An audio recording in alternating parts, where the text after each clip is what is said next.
వాళ్ళకి పిల్లలు కలగడం ఏంటి, వాళ్ళ భార్య భర్తలుగా ఉండడం ఏంటి, ఏంటి దేవుని యొక్క ఉద్దేశం ఏంటి? దేవాది దేవుడు తను ఆరాధించడానికి మనుషుల్ని ఏర్పాటు చేసుకున్నాడా? కాదు. కోట్లాది కోట్ల దేవదూతలు ఉన్నారు, శరాపులు ఉన్నారు, కెరూబులు ఉన్నారు, 24 పెద్దలు ఉన్నారు, 4 జీవులు ఉన్నాయి. అవి మానక పరిశుద్ధుడు పరిశుద్ధుడు పరిశుద్ధుడు అని గాన ప్రతిగానాలు చేస్తూ ఉన్నాయి. మానవుడైన మనము ఎందుకు ఆయన సృజించాలి? 3వ సంవత్సరం అయిందా? 3 సంవత్సరాలు నిండిని. ఎందుకు ఈ బర్త్డే చెయ్యాలి? మానవుణ్ణి దేవుడు తన రూపంలో తన పోలుకు చొప్పున నరులు చెయ్యాలనుకున్నాడట. తన రూపం ఏంటి, తన పోలికేంటి? తన రూపము తన పోలిక ఒకటి ఉంది. అదేంటి అని అంటే, కుమారుడైన యేసు శరీరధారి, తండ్రి అయిన దేవుడు ప్రాణము, పరిశుద్ధాత్మ దేవుడు ఆత్మై ఉన్నాడు. మనిషి శరీరము, ప్రాణము, ఆత్మను కలిగి ఉన్నాడు. అయితే వీరేం చేయాలి? ఈ మనుషులు ఏం చేయాలని దేవుడు సృష్టించాడు? దేవుడు స్వార్థపరుడా? దేవుడు నీ నుంచి ఏమైనా కోరుకుంటున్నాడా? దేవుడు నిన్ను కోరుకుంటే అది ఏంటి చూద్దాం. ఆయన నీ నుంచి కోరుకునేది ఒకటి, ఆయన నిన్ను ప్రేమిస్తున్నాడు. ఆయన నిన్ను ప్రేమిస్తున్నాడు. ఆయన ప్రేమను చూపించాలని మానవుల్ని కలగజేశాడు. ఆయన తన ప్రేమను కనబరచాలని మానవులను చేశాడు. మానవులు లేకపోతే ఆయన ప్రేమని కనబరచలేడా అంటే ఎవరైనా ఉండాలి కదా. విన్ను ఉన్నాడు. వాళ్ళ అమ్మగారికి నాన్నగారికి విన్ను కావాలా? అసలు పిల్లలు కావాలా? పిల్లలు కావాలా చెప్పండి? పిల్లలు లేకుండా జీవించలేరా? జీవించగలరు. కానీ తల్లిదండ్రుల ప్రేమ ఎవరికో పంచాలి. అలా పంచడానికి వారి రూపాన్ని సంతరించుకుని ఒక మరి పిల్లలు లేకపోతే ఒక కొడుకు కానీ కూతురు కానీ పుట్టారు. వారు ఈ తల్లిదండ్రుల ప్రేమని వాడు పొందుకోవాలి. జీవితాంతం కూడా దేవుని యొక్క ప్రేమ మన పట్ల ఎలాగైతే చూపిస్తున్నామో మన ప్రేమని మన పిల్లల పట్ల, మన సమాజం పట్ల, మన తల్లిదండ్రుల పట్ల చూపించాలి. దేవుడు ప్రేమమయుడని ఆ ప్రేమని కనపరిచిన దేవాది దేవునికి నిత్యము మనము స్తుతి చెల్లించాలి. మీ పిల్లలకి ఏమన్నా కొనిపెట్టారు అనుకోండి, మీరేం చేస్తారు? ఇట్స్ మై డాడ్స్ గిఫ్ట్, ఇది నా తల్లి తండ్రి నాకు ఇచ్చిన గిఫ్ట్, మా పేరెంట్స్ గిఫ్ట్ అంటారు. ఏమంటారు తెలుసా?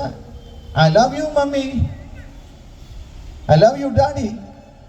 బా వాడు అలాగనగానే తల్లిదండ్రులు పొంగిపోతారు. అసలు పిల్లలు ఎందుకు నీకు ఇచ్చారు? నువ్వు ప్రేమించడానికి ఇచ్చారు. ప్రేమించడం ఒకటే కాదండి, దేవాది దేవుడు నీ నుంచి ఏం కోరుకున్నాడంటే ఆయన కృతజ్ఞత కలిగిన భావాన్ని కోరుకుంటున్నాడు. నిన్ను పెంచిన తల్లి, నిన్ను పెంచిన తండ్రి ఏం కోరుకుంటారంటే నువ్వు బాగుండాలని కోరుకుంటారు. మా అమ్మ నాన్న నన్ను పెంచారు అని చెప్పుకోవడానికి. డాడీ నువ్వు నన్ను కన్నావు, నాకు సమస్తం ఇచ్చావు అని ఒక్క మాట చెప్తే చాలు. మా చిన్న పాప వాళ్ళ అబ్బాయి ఉన్నాడు, వాళ్ళ అమ్మ ఎప్పుడైనా కోపడితే వాళ్ళ అమ్మ ఎప్పుడన్నా ఆడితో మాట్లాడకపోతే దగ్గరికి వెళ్ళి ఏమంటాడు తెలుసా? వంట చేసుకుంటే, మమ్మీ ఐ లవ్ యూ అంటాడు. ఈ కోపంతో ఎగిరిపోతుంది. ముద్దు పెట్టుకుంటుంది. నాకు నవ్వు వస్తుంది. అందరూ అంతేనేమో. దేవుడు మనల్ని ఎలాగైతే ముద్దు పెట్టుకున్నాడో, మనల్ని ఎలాగైతే ఆయన ఇష్టపడుతున్నాడో, మనం కూడా ఇష్టపడాలి. ఆ విన్ను ఉన్నాడే, ఆ పక్కన జున్ను కూడా ఉన్నాడు, ఇద్దరు అన్నదమ్ములే. షూ ఒకటి ఆడు షూ ఈడు వేసుకుంటున్నాడు, నాకు ఇస్తావా లేదా అని ఇద్దరు దెబ్బలాడుకుంటా ఏడుస్తున్నాడు. ఈడు పుట్టినరోజు కదా, అందుకని ఈడికే మరి ప్రాముఖ్యత ఇచ్చారు. ఆయన ఊరుకోబెట్టడానికి బయటికి తీసుకెళ్ళారు. నీ దేవుడు నిన్ను ప్రేమించినప్పుడు, నీ దేవుడు సమస్తం ఇచ్చినప్పుడు, నువ్వు దేవాది దేవుడికి కావాలని నువ్వు ఏడవాలి. ఆ దేవుడు నాకు కావాలి, ఆ దేవుడే నాకు ఉండాలి అని ఏడ్చేవాడు చాలామంది ఉన్నారు, ఏడవని వాళ్ళు అనేక మంది ఉన్నారు. ఆ దేవుడు నాకు కావాలి అన్నవాళ్ళు చాలామంది ఉన్నారట.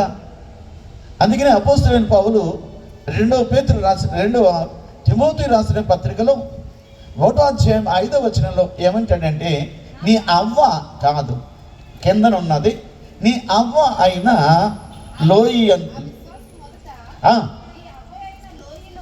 లోయలోను నీ తల్లి అని యూనేకియాలోను వసించను, అది నీ అందు. అంటే నీ అవ్వలో ఉంది దేవుని యొక్క విశ్వాసం, అది నీ తల్లి దగ్గరికి వచ్చింది. ఆ విశ్వాసము నీలోనూ నేను చూస్తున్నావా నువ్వు?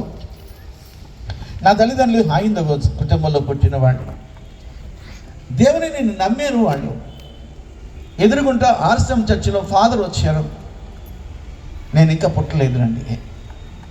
మా నాన్నగారు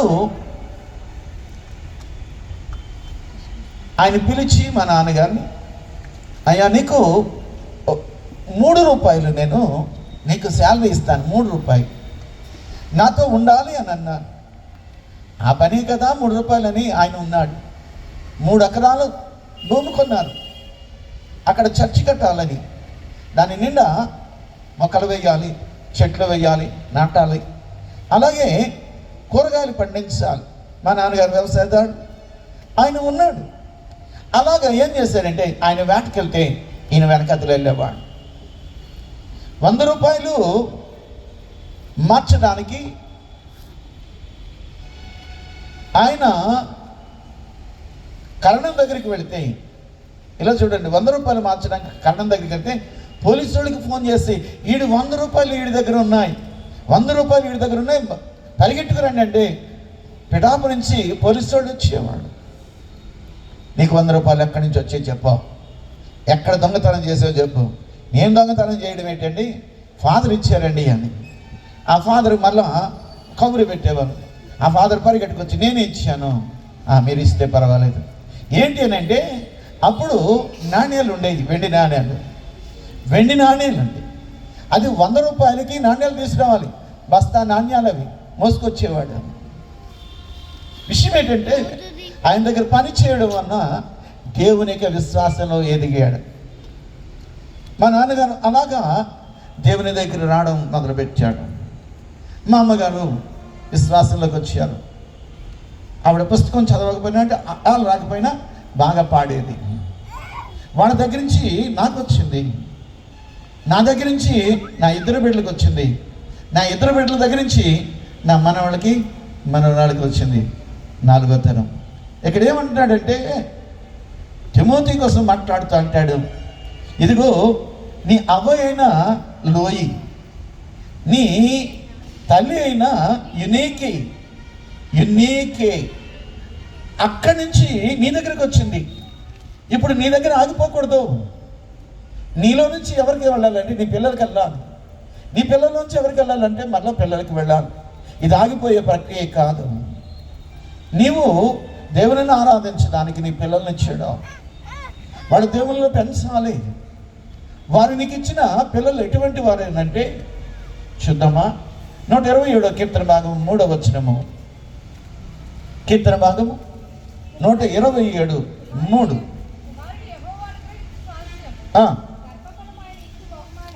ఎవరిచ్చారు నీకు? దేవుడిచ్చాడు. ఆ స్పృహ నీకు ఉండాలి. ఏయ్, నా పిల్లల్ని నేను కొట్టుకుంటాను, నువ్వెవరు అడగడానికి? నీ పిల్లలు కాదు, దేవుని పిల్లలు. నువ్వు బుద్ధి చెప్పు, పర్వాలేదు. కోపపడు, పర్వాలేదు. అదే సూర్యుడు అస్తమించే వరకు ఉండాలి కోపం. చాలా జాగ్రత్త. నీకు దేవుడిచ్చిన బహుమతి. నువ్వేదో సంపాదించుకుంటే, నువ్వేదో కష్టపడితే వచ్చేది కాదు పిల్లలు.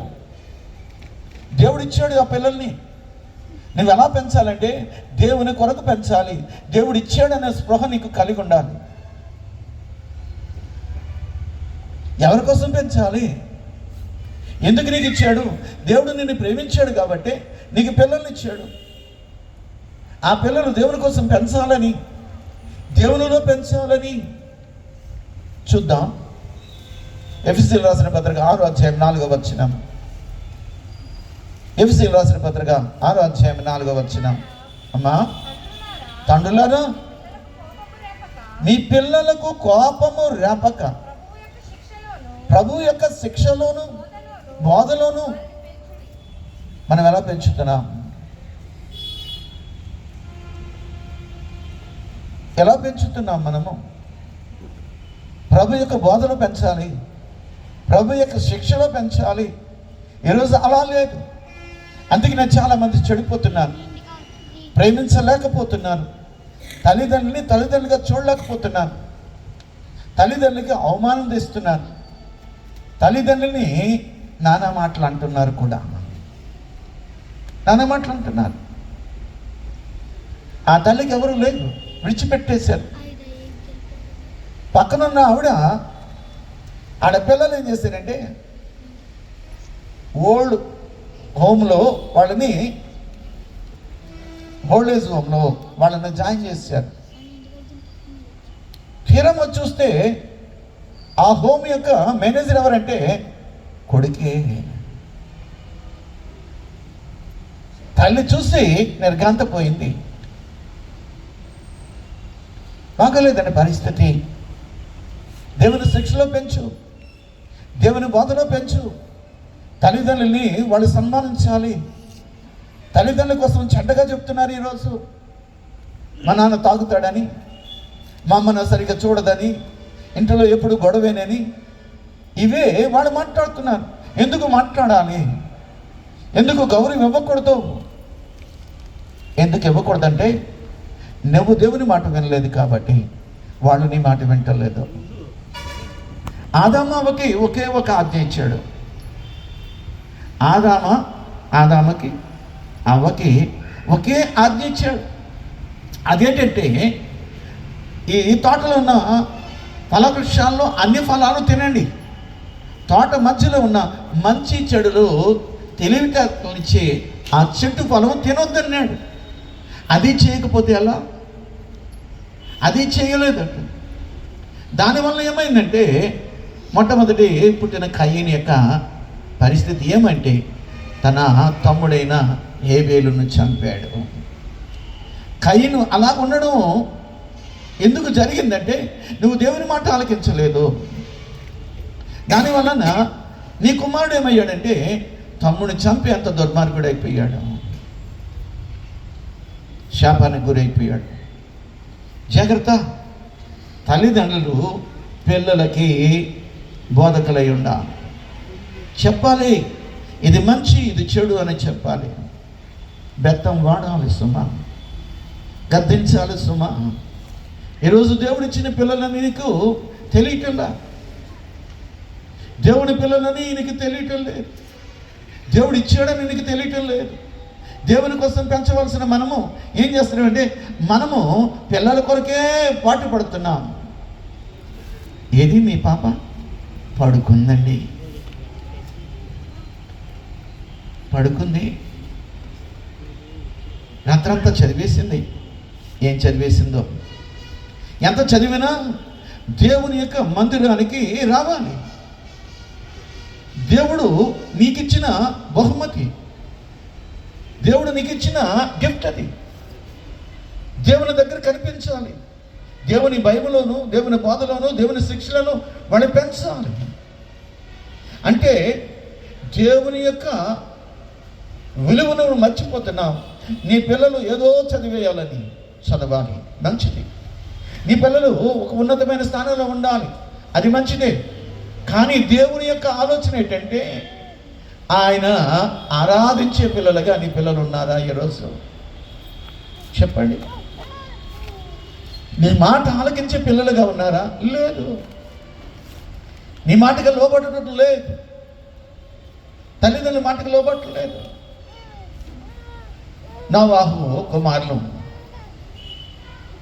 హాము, షేము, యాపేతు. ఈయన ద్రాక్షరసం తాగాడంట, మత్తులో ఉన్నాడు. బట్ట పక్కకు తొలగిపోయింది. హాము ఏం చేస్తాడంటే ఆ దిశమలను చూసి నవ్వుకుంటూ బయటకు వచ్చి మిగతా వాళ్ళతో చెప్తున్నాడు, నాన్న వస్త్రహీనుడిగా కనిపించాడని.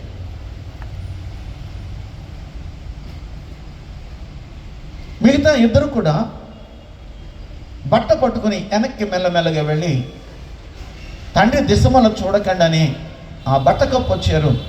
తెలిసిన తర్వాత హామును ఏం చేశాడంటే తండ్రి శపించాడు. జాగ్రత్త. ఈరోజు తల్లిదండ్రుల కోసం తప్పుడు మాటలు మాట్లాడుతూ ఉంటారు, తప్పుడు సమాచారాన్ని ఇతరులకి అందిస్తూ ఉంటారు. వద్దండి, అది వద్దు. నీ తల్లిదండ్రులు నువ్వు సన్మానించాలి. ద్వితీయోపదేశకాండంలో 5వ అధ్యాయంలో 16వ వచనంలో ఉన్న మాటలు చదువుదాం.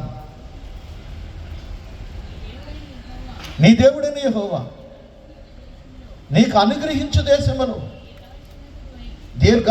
దీర్ఘాయుష్మంతుడు అయ్యి నీకు క్షేమము కలుగునట్లు నీకు ఆజ్ఞాపించులాగున నీ తల్లిని తండ్రిని నువ్వు సన్మానించాలి. నీ పిల్లలు దీర్ఘాయుష్మంతులు అవ్వాలి, నీ పిల్లలు చక్కగా ఉండాలి. దీర్ఘాయుష్మంతులు అంటే 100 సంవత్సరాలు బ్రతకడం అని చాలామంది అనుకుంటారు. కాదండి, బ్రతికిన బ్రతుకులో దేవుని కొరకు, తల్లిదండ్రుల కొరకు, సమాజం కొరకు చక్కగా బ్రతకాలండి. దేవుని కొరకు బ్రతకాలి, అదే దీర్ఘాయువు. సమాజం కొరకు బ్రతకాలి, తల్లిదండ్రుల కొరకు బ్రతకాలి. బ్రతికిన కొంతకాలమైనా హంసవలి 6 నెలలు బ్రతికిన అది బ్రతికి, కాకివలి కలకాలం బ్రతికిన అది బదులు కాదు. తల్లిదండ్రులు సన్మానించే బిడ్డలుగా ఉండాలని మనం చేస్తున్నాం. నీ పిల్లల్ని నువ్వు ఆస్తికర్తలుగా చేయాలి. నువ్వేదో తినేసేసి నువ్వేదో బాగున్నాను అంటే కాదు, నీ పిల్లలకి నువ్వు దాయాలి. 2 కొరింథీయులు రాసిన పత్రిక 12వ అధ్యాయము 14వ వచనంలో ఉన్న మాటలు చదువుదాం. ఇదిగో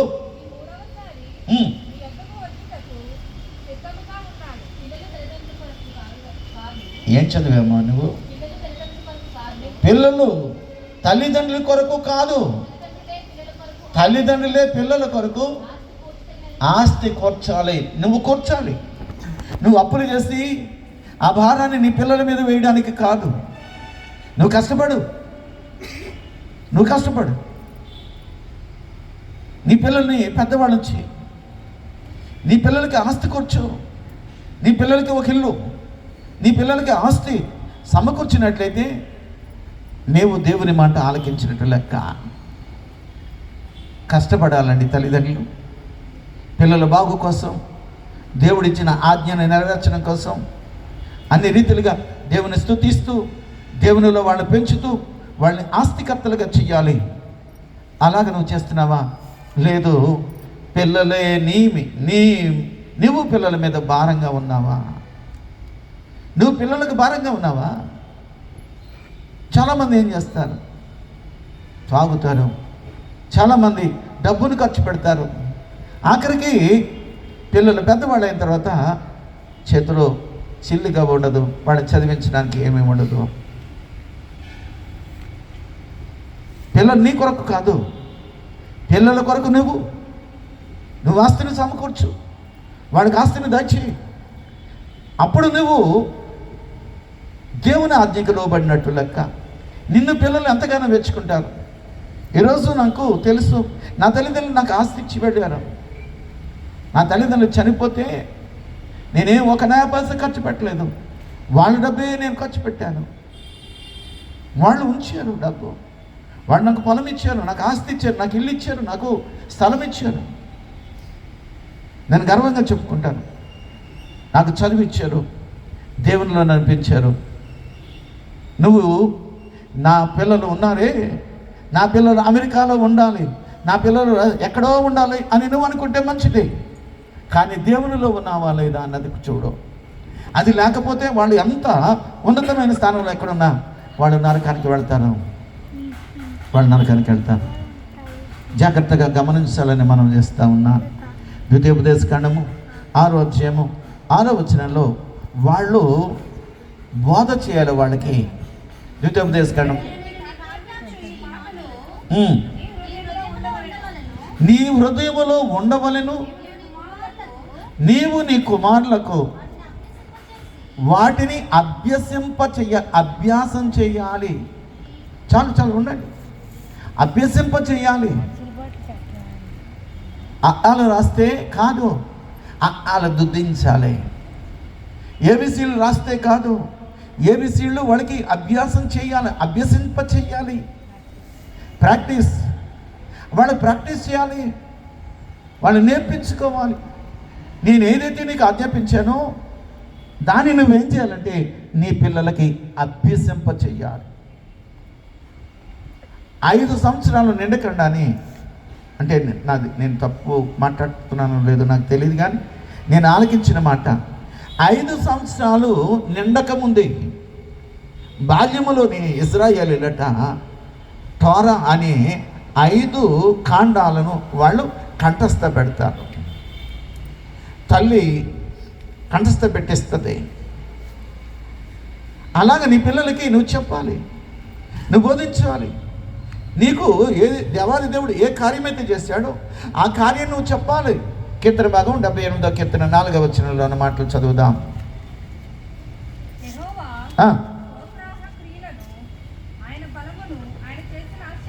ఆయన చేసిన ఆశ్చర్య కార్యములను, ఆయన బలాన్ని దాచకుండా వాటిని నీ పిల్లలకి నువ్వు చెప్పాలి, నీ పిల్లలకి నువ్వు చెప్పాలి. మన మధ్యలో ఉన్న మన ప్రియులు తిమోతి, ఆయన సాక్ష్యం చెప్తే రోజు వాళ్ళ అబ్బాయి ఆ సాక్ష్యమే ఆలకించేవాడు. రోజును ఆ సాక్ష్యం అంటే మా డాడీ ఇలాగా చిన్నప్పుడు ఇంత కష్టపడ్డా, వాళ్ళ డాడీ ఇలాగ అయిందా, దేవుళ్ళకి ఎలాగొచ్చారు, వాళ్ళ అమ్మ ఎలాగ ప్రార్థన అంటే వాళ్ళ నాయనమ్మ ఎలా ప్రార్థన చేసింది, ఇవన్నీ వాళ్ళకి తెలియాలి. ఈరోజు కష్టం ఏంటో తెలియాలి పిల్లలకి. డబ్బు యొక్క విలువ తెలియాలి, దేవుని యొక్క విలువ తెలియాలి. దేవుని యొక్క విలువ తెలియదు. బాప్తిజం అంటే ఏంటో చెప్పాలి. బాప్తిజం తీసుకుంటే వాళ్ళ జీవితాలు ఎలాగుంటాయో చెప్పాలి. విశ్వాసంలో ఎలా పెంచాలో వాళ్ళకి నేర్పించాలి. పాస్టర్ గారు కొడుకు అడుగుతున్నాడు, నాకు చేపలు కావాలి, ఈరోజు చేప నేను తినాలి అని. వాళ్ళ దగ్గర ఏమీ లేదు. వాళ్ళ డాడీ అన్నట్ట,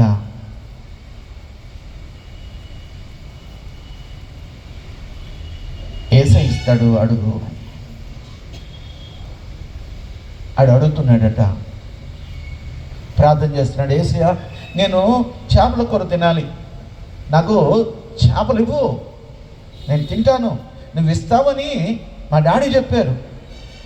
చీకటి పడిపోతుంది, పొయ్యి వెలిగించే సమయం అయిపోయింది. విశ్వాసంతో వాడు ప్రార్థన చేస్తున్నాడు. యువతల తండ్రి కలత చెందుతున్నాడు. ఇంకా దేవుడు జవాబు ఇవ్వలేదేంటి, నాకైతే చేత కాదు, నా దగ్గర ఏమీ లేదు, దేవుడు దగ్గర అన్నీ ఉన్నాయి, ఆయన ఇవ్వాలి. సరిగ్గా ఆయన బయట చెట్టు దగ్గర వేసుకుని ప్రార్థన చేస్తున్నాడు. ఆ చెట్టు మీదకి ఒక కాకి వచ్చిందంట. పెద్ద చేపని నోట్లో పెట్టుకుని వచ్చింది. ఆ చేప నోరు తెరిచింది అనుకుంటాను. ఎలా జారిపోయిందో నోట్లో నుంచి సరిగ్గా పాస్టర్ గారు కూర్చున్న ఆ చైర్ దగ్గర పడింది. దేవుడు పంపించాడు. కాకులతో ఏలేక ఆహారం పంపించిన దేవుడు నా బిడ్డకి ప్రార్థనకి జవాబిచ్చాడని, ఇదిగో పాస్టర్ గారు చేప దేవుడు పంపించాడు, వండండి. ఆ విశ్వాసాలకు నేర్పించండి. నీకు ఉన్నది, నువ్వు ఏటీఎం కార్డు తీసుకెళ్ళిపో, నీకేం కావాలో అది కొనుక్కో. డబ్బు యొక్క విలువ తెలియాలి పిల్లలకి, దేవుని యొక్క విలువ తెలియాలి వాళ్ళకి, దేవుని యొక్క కార్యాలు నువ్వు చెప్పాలి. అలా చెప్పడం ద్వారా వాడికి విశ్వాసం కలుగుతుంది. అపోస్తలుల కార్యాలు 2వ అధ్యాయం 38, 39 వచనం మాటలు చదువుదాం. అపోస్తలుల కార్యాలు 2వ అధ్యాయం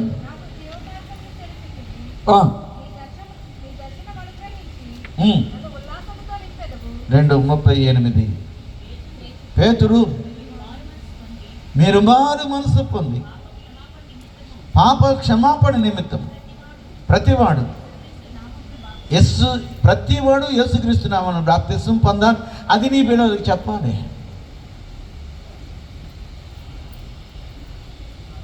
చాలా చాలా కాలం మన మణిగారు అన్న పెద్ద అబ్బాయి బాప్తిసంకి లేట్ చేశారు. ఆడ చిన్న అబ్బాయి అయితే దెబ్బలాడి మరీ బాప్తిసం తీసుకున్నాడు. ఆయన మీద నేను నేరం నేను మోపటం లేదు, కానీ ఎప్పుడైతే బాప్తిసం తీసుకున్నాడో దేవుడు ఒక గొప్ప కార్యం చేశాడు. ఏ లోకంలో కార్యం కాదండి, ఇంకా గొప్ప కార్యం. దేవాది దేవుడు చేసే గొప్ప కార్యాలు అవి నువ్వు అనుభవించాలి, నీ పిల్లలకు చెప్పాలి. చాలామంది బాప్తిసం తీసుకుంటారు, చిన్నాడు ఊరిక 10th క్లాస్ పాస్ అయ్యావు ఇప్పుడే, ఇంటర్మీడియట్ పాస్ అయ్యావు ఇప్పుడే, డిగ్రీ పాస్ అయ్యి ఇప్పుడే, ఇంకా చిన్నవాడేనా డిగ్రీ పాస్ అయితే? అదే నన్ను బోధ చేసేది, అదే నేను నేర్పించేది. రక్షణ అది ఉచితమైతే దాన్ని నువ్వేమో పాడు చేసుకుంటున్నావు. పిల్లలకి ఎప్పుడైతే మనసులో అది ముద్రింపబడుతుందో, నేను తీసుకోవాలని ఆశ కలిగి ఉన్నాడు అని అంటే నువ్వేం చేయాలంటే, నాన్న చాలా జాగ్రత్తగా నువ్వు బాప్తిసం తీసుకుంటే చాలా జాగ్రత్తగా ఉండా అని నువ్వు భయం చెప్పాలి. ఒక అమ్మాయి పట్టుబట్టే, నువ్వు బాప్తిసం ఎంతకాలం అలాగ వస్తావు, ఎంతకాలం అలాగ వస్తావు, నువ్వు బాప్తిసం తీసుకోవాలంటే ఆవిడ ఏమన్నా తెలుసా? అమ్మాయి యవనస్తురాలు, పాస్టర్ గారు నేను బాప్తిసం తీసుకుంటే కష్టాలు మొదలవుతాయట. ఇవన్నీ కూడా తప్పుడు మాటలు. కష్టాలు బాప్తిసం తీసుకోకపోయినా వస్తాయి, తీసుకుంటే వస్తాయి. తీసుకున్నప్పుడు వచ్చే కష్టాలు వేరు, తీసుకోపోయినప్పుడు వచ్చే కష్టాలు వేరు. తీసుకోపోయినప్పుడు వచ్చే కష్టాలు నిన్ను నాశనం నడిపిస్తాయి, తీసుకున్న తర్వాత వచ్చే కష్టాలు దేవుని దగ్గరికి నడిపిస్తాయి. ఏం చేస్తున్నాను? నడుస్తున్నావా? దేవుని వైపు తిరుగుతున్నావా? నీ పిల్లల్ని అలాగే నడిపించు, నీ పిల్లలకి అటువంటి బోధ నేర్పించు. నిన్ను ప్రేమించాలంటే వాళ్ళు నువ్వు గద్దించాలి సుమా. నువ్వు గద్దించకపోతే నీ ప్రేమని ఆసరగా తీసుకుని వాళ్ళు ఇష్టమైన జీవితం జీవిస్తారు. నేను ఏం చేసినా పర్వాలేదు, మా అమ్మ కాదందు, మా నాన్న కాదండు. వివాహ విషయంలో కూడా చాలాసార్లు నేను ఆ మాట విన్నాను. మా నాన్న నా ఇష్ట ప్రకారమే చేస్తాడు, నువ్వేం భయపడవద్దు, నేను ఇంటికి తీసుకెళ్తాను, ఇదిగో నేను పరిచయం చేస్తాను. మా నాన్న నన్ను ప్రేమిస్తాడు, మా అమ్మ నన్ను ప్రేమిస్తుంది. ప్రేమ అనేది ఎంతగా దానిని వాడుకుంటున్నారంటే నీ పిల్లలు, నీ తల్లిదండ్రులకి విరుద్ధమైన జీవితం నువ్వు జీవించడానికి, నీ జీవితం అంతా కూడా పడిపోయిన పరిస్థితుల్లోకి వెళ్ళడానికి జాగ్రత్త. ప్రేమించారని అంటే, ప్రేమను చూపించారంటే దానికి విలువ ఉన్నది, ఆ విలువను నిలబెట్టాలి. గద్దిస్తారు చాలామంది, దానివల్ల మేము బాగుపడ్డాం, 3వ తరగతిలో నుంచి 10th క్లాస్ వరకు మేము విజయనగరం బోర్డింగ్లో నేను చదివాను. వాళ్ళ క్రమశిక్షణ, నాకు మంచి నిద్ర వచ్చేది. 5 గంటలు లేపేవాడు, లేగలేదా పేకబెత్తం పెట్టుకుని కొట్టేవాడు. నాకు నిద్ర వస్తే ఎక్కడ వాళ్ళు కొడతారని చాప చుట్టేసుకుని దుప్పడ చుట్టేసుకుని అది గదిలోకి వెళ్ళిపోయి మా పెట్టి దగ్గరికి వెళ్ళిపోయి అక్కడ పడుకునేవాడిని. అనేవాడు. మళ్ళా లేచేవాడిని, ఎక్కడ పందిపుల్ల తోలుతుందని చూసేవాడిని. ముఖం కడిగేసుకుని ఎక్కడికి వెళ్ళాలి, ప్రాంతానికి వెళ్ళాలి. అక్కడి నుంచి వచ్చిన తర్వాత స్కూల్కి తయారవ్వాలి. టిఫిను అంటే అంబలేననుకోండి, అంబలు తాగేసేసి పరిగెట్టాలి. అక్కడి నుంచి వచ్చిన తర్వాత మళ్ళీ సాయంత్రం ఆటలు 1 గంట, ఆ తర్వాత చదువు, అలా మళ్ళీ చర్చి. ఇవన్నీ కూడా వాడు క్రమశిక్షణలో ఉన్నాడు. ఏది మీ పిల్లలు ఎప్పుడు లెగుస్తున్నారు? పడుకోనిలే, ఆదివారం పడుకోనిలే, నేను వెళ్తున్నాను కదా, నేను వెళ్తున్నాను, నా పిల్లలు లేకపోయినా పర్వాలేదా అన్ని తల్లిదండ్రులు చాలామంది ఉన్నారండి ఈరోజు. దేవునిలో భయభక్తులు పెంచాలి కదా. సామెతల గ్రంథం 22:6 చదవండి. బాలుడు నడవవలసిన త్రోవన వాడికి నేర్పము, వాడు పెద్దవాడైనప్పుడు దాని నుండి తొలగిపోడు. నేర్పిస్తున్నావును, నేర్పించు. ప్రేమించడం మంచిది, గద్దించడం ఇంకా మంచిది. దేవుని బోధలోను శిక్షలను పెంచాలి. అలాగా నీ పిల్లల్ని పెంచాలని పిల్లల్ని నీకు ఇచ్చాడు దేవుడు. వాళ్ళు ఎక్కడ కనిపించాలో తెలుసా? దేవుని సన్నిధిలో కనిపించాలి, పరలోకంలో వాళ్ళు కనిపించాలి, దేవుని రాజ్యంలో వాళ్ళు కనిపించాలి. ఈరోజు ఎలిజబెత్ గారు తన 3 కుమారులు 3 కోడళ్ళు 6 మరి మనవాళ్ళు మనవరాలు 13 దేవుని సన్నిధిలో ఉండడము అదొక పరలోకం. అయితే పరలోకంలో ఏ ఒక్కరూ తప్పిపోకుండా నువ్వు నడిపించాలి, వాళ్ళని గద్దించాలి. సుమా, ఒకరి మీద ప్రేమ, ఒకరి మీద తక్కువ కాదు. అందరూ నీకు సమానమే, దేవునికి అందరూ సమానమే, తల్లిదండ్రులకి పిల్లలు అందరూ సమానమే. అయితే ఒక విషయం ఏంటంటే, బలహీనంగా ఉన్నవాడిని ప్రేమించడం అన్నది తల్లిదండ్రికి దేవునికి కూడా ఇష్టమే, దేవునికి కూడా ఇష్టమే. బలహీనంగా ఉన్నాడు, బలపరచాలని. అందుకనే దేవాది దేవుడు చెప్తున్న మాట, నా రూపంలో నా పొరకు చెప్పిన నేను నిన్ను నిర్మించాను. నీకు పిల్లల్ని ఎందుకు ఇచ్చాను అని అంటే, నేను ప్రేమించి ఇచ్చాను. నేను ఇచ్చిన పిల్లలు మళ్ళీ నా దగ్గర కనిపించాలి, వాళ్ళు కనిపించాలి, వారి స్తుతులు నాకు వినిపించాలి. ఉదయమే లేపండి, ఉదయమే లేపి దేవుని యొక్క స్తుతిని వాడు వినిపిస్తుంటే, కీర్తన భాగంలో 8:2 ఉన్న మాట చదివి వినిపించండి. బాలురేకయు శత్రువులు పగ తీర్చుకొని వారిని మాన్పివేయుటకై నీ విరోధులను బట్టి బాలురేకయు చంటి పిల్లలేకయు స్తుతుల మూలమున నువ్వు ఒక దుర్గాన్ని స్థాపించగలవా? నీ పిల్లలను పట్టుకుని ప్రార్థన చేయించి చూడు. నీకు సమస్య వచ్చినప్పుడు నీ పిల్లలను చేయి పట్టుకుని నువ్వు రింగ్గా భార్య, భర్త, పిల్లలు, తల్లి అందరూ కలిసి ప్రార్థన చేయించి చూడు. హాగరు తన 13 సంవత్సరాల బిడ్డని వేసుకుని వెళ్ళిపోతూ ఉంది. అరణ్యంలో నీళ్లు లేవు, తిత్తులో నీళ్ళు అయిపోయాయి. కుర్రవాడికి దాహం వేస్తుంది. హాగరు తల్లి మనసు చాలా వేదన పడుతుంది. వాడు చచ్చిపోతాడేమో, ఏం చేయాలో అర్థం కావట్లేదు. ఇటోడు తిరుగుతుంది. వింటి వేట అంత దూరం వెళ్ళిపోయింది, ఏడుస్తుంది. దేవుని యొక్క దూత వచ్చి, హాగరు ఏం చేస్తున్నా? ఇదిగో నీ కుమారుడు యొక్క ఏడుపు దేవుడు విన్నాడు. ఎడని దేవుని యొక్క చంటి పిల్ల యొక్క ఏడుపడ్డ దేవుడు వింటాడు. ఏం కావాలో వాడికి దేవాది దేవుడు ఇస్తాడు. ఎడవని నువ్వు ఇవ్వలేని, నువ్వు చేయలేని కార్యాలు దేవుడు చేస్తాడు. దేవుడు చేస్తాడు. చంటి పిల్లల యొక్క స్థుతుల మీద ఒక దుర్గానే కడుతున్నాడు దేవుడు. పాస్టర్ గారు చెప్తూ ఉంటారు, ఒక అక్క ఉన్నది, పెళ్లి కాలేదు, వయసు అయిపోతూ ఉంది, బీఈడీ చేసింది, ఎవరు రాలేదు. తెల్లగానే ఉంటుంది, బాగానే ఉంటుంది, ఎందుకో రాలేదు.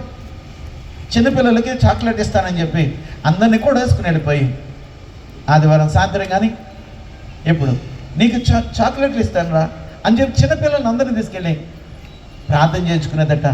అక్కకి పెళ్లి కావాలి ప్రభువా, అక్కకి మంచి భర్తను దయచేయి, అక్కకి మంచి భర్త పెళ్లి కావాలి. పిల్లలందరూ ఏంటంటే చాక్లెట్ కోసము ప్రార్థన చేయడం మొదలు పెడితే చక్కగా వయసు అయిపోయినా దేవుడు ఒక మంచి పాస్టర్ని దేవుడు అనుగ్రహించాడు. గాజువాకలో మంచి పాస్టర్. అంతేకాదు వాళ్ళ పిల్లలు ఈరోజు ఫారెన్లో చదువుతున్నారు, దేవుని సేవ చేస్తున్నారు. చిన్నపిల్లలు యొక్క స్థుతి నీకు కావాలి, లేపండి. సమస్య వస్తే పిల్లల చేత ప్రార్థన చేయించండి. నీ పిల్లల యొక్క విలువ నీకు తెలియటం లేదు. దేవాది దేవుడు ఏమన్నాడు, వీరు అరవకపోతే రాళ్ళు అరుస్తాయి. వీరు అరవకపోతే పిల్లలు ఇంకా అరుస్తున్నారట. నీ పిల్లలు అరవాలి. నువ్వు ఆడ పడుకుంటే వచ్చేస్తే అడవడానికి కానీ స్తుతి చెల్లించడానికి కానీ ఎక్కడున్నది? అందుకోసమని నీ పిల్లలు నీకు ఇచ్చింది దేవునికి మహిమకరంగా నువ్వు పెంచాలని. వాళ్ళు దీర్ఘాయుష్మంతులు కావాలి అంటే, వాళ్ళు సరి అయిన జీవితం కావాలంటే నిన్ను ప్రేమించే వ్యక్తులు కావాలని తయారు చేయాలి. వాళ్ళు మరణాన్ని కోరుకుంటలేదు కదా, వాళ్ళు దీర్ఘాయుష్మంతులు అవ్వాలని కదా, వాళ్ళు ఆరోగ్యంగా ఉండాలి, వాళ్ళు చక్కగా ఉండాలని, దేవునికి అనుకూలమైన జీవితం జీవించాలని, మంచి జీవితం జీవించాలని అలా కోరుకున్నట్లయితే నిన్ను ప్రేమించే వ్యక్తులుగా వాళ్ళు ఉండాలి. అలాగే నువ్వు కూడా ఉండాలి. తల్లిదండ్రులు ఒక మాట, వాళ్ళు నేర్పిస్తే నేర్చుకుంటారు కానీ చెబితే మాత్రం వినరు. వాళ్ళకి ఏం కావాలంటే విజువలైజ్డ్ కావాలి. ఒక పిక్చరు వాడు చూస్తే మనసులో అది పడిపోతుంది. ఆ పిక్చరు తల్లిదండ్రులై ఉండాలి. తల్లిదండ్రుల యొక్క జీవితాన్ని వాళ్ళు చదువుతారు కానీ నువ్వు చెప్పిన మాట వాళ్ళు ఆలకించరు. చూస్తే తెలిసిపోతుంది. అటు జీవితాన్ని వాళ్ళకి దయచేయమని దేవుడిని అడుగుదాం. దేవుడి మాటలు దీవించిన గాక. ఆమేన్.